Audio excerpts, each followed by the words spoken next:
There's not a day that I wake up and do not pinch myself and be grateful for everything in my life. You ask Conor McGregor and he'll tell you he was destined to be the best fighter in the UFC. I knew everything would happen. You always hear, I cannot believe it, I can't believe it, but I could believe it, and I did believe it, so that's why it happened. In fact, he's ready to take over the organization. Just give him time. The Zuffa head office. That's where I feel I will head when this is all said and done. I feel I will have an office bang in the middle of Dana and Lorenzo's office. You know, Dana's office is there, Lorenzo's office is there, and my office will be bang in the middle. Growing up in Dublin, a big office wasn't in his plans. He was more concerned about taking out the bully on the block. There was many times where I fought, and there was many times where I backed down.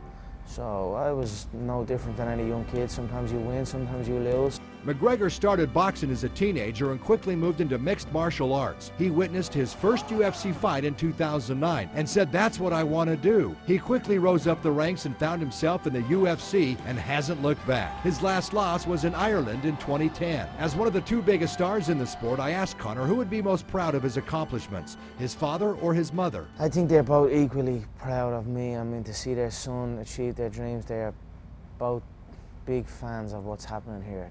My father is a big fan of the sport since he saw my success, and you know, he showed up at every fight. And then my mother has, I could be doing anything and my mother would have my back. 27 years old and living the life he always dreamed. His fans call him the Celtic Tiger or the Irish Ali.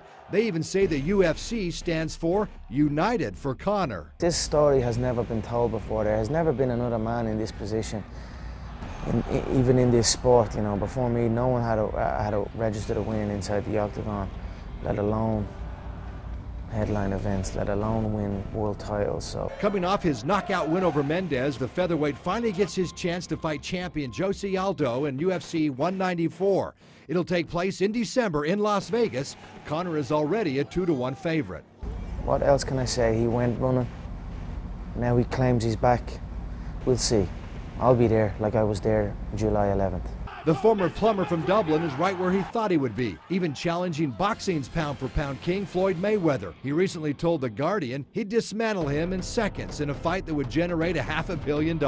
Who knows? But that's why they're united for Conor in the UFC. Chris Matthews, 8 Sports Now.